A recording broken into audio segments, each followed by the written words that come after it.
to make some potting soil for Amy. I don't pay any rent.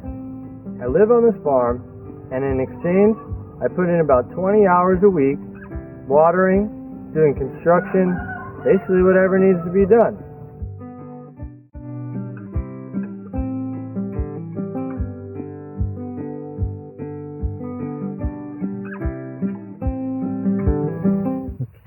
Okay, so now next on my task list for today is to make some potting soil for Amy.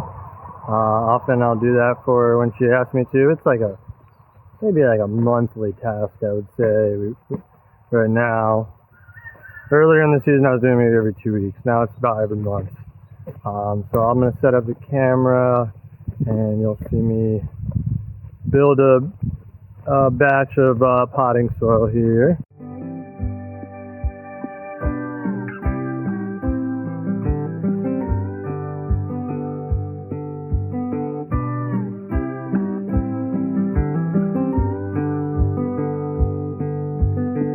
And so that's basically the commute. My RV is right there.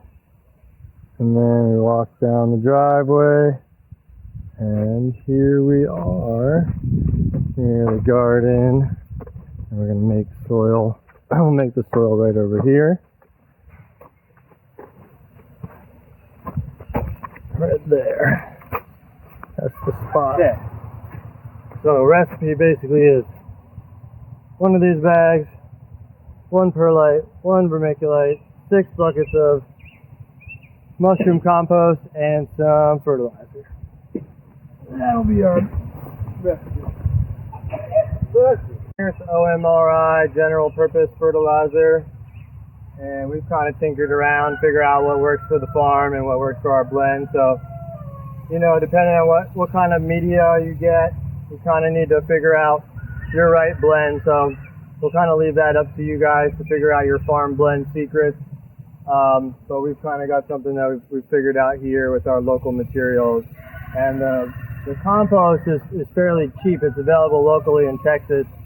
It ranges like between $30 and $40 trailer load, depending on the time of year. So, depending on where you are located, you will want to look around and see where you can get the best cheap organic or close to organic media that has value for your farm. So. Down here in South Texas, we're pretty lucky to have this mushroom scrap compost. I think they grow culinary mushrooms in it, and then after they've used it for a few batches, they consider it spent, and the general public can come by and buy like the truckload for I think $30 or so. I'm not an expert. I haven't been there. This is just what I hear. Word of mouth, and I think I've seen it on Facebook Marketplace too. The information they advertise on Facebook Marketplace out here. So maybe Facebook Marketplace by you might have something to kind of lower your soil costs. That's what we've done here. Who's up in the tree right now?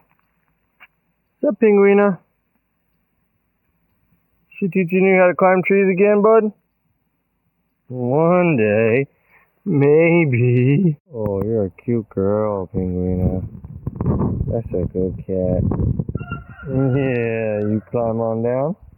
You my good girl. Oh my goodness! There she goes. Alright, SweetPea, that's how it's done. Go get him. Get him, SweetPea. Oh, he's okay. Where did he go? Where'd your panda bear go? Go get him. Here's a little good boy, Panda. Buddy, it's okay. Come on back here. Where are you going?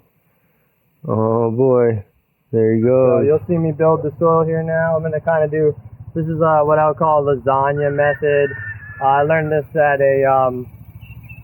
another woofing farm. I think Amy, the farmer here, said she's been doing this method as well for quite a while. It seems like it's a permaculture, hands, tools only permaculture kind of building soil method. You can also use sometimes we've actually done this, is we use like a little electric or powerized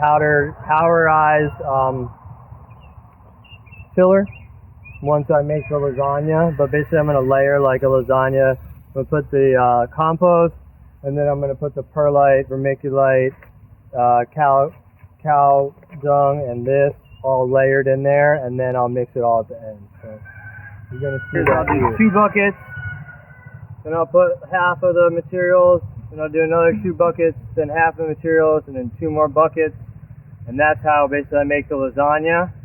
And then I'll start to move the entire pile from one side to an empty side, and then basically back and kind of spin it around. So basically I just put half of all the additives in here, and then I'm going to put 2 more buckets of compost, then the other half of the additives, and then another 2 buckets of compost. So it's kind of evenly spread through the pile.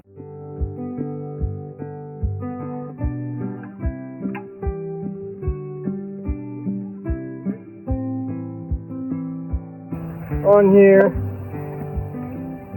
the rest of the fertilizer.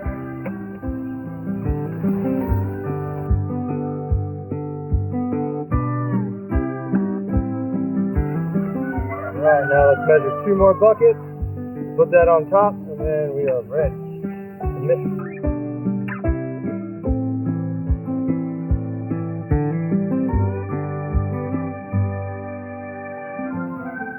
And now we have our layer cake, and I'm going to go ahead and mix it up.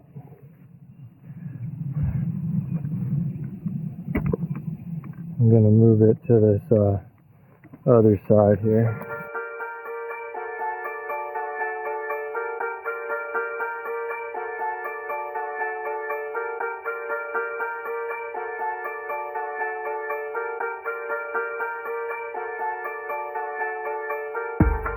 So, you gotta move the pile. Now this once over, then bring it back and mix it as you go. Now you got a mixed pile. I need to cool down, so thanks for joining us.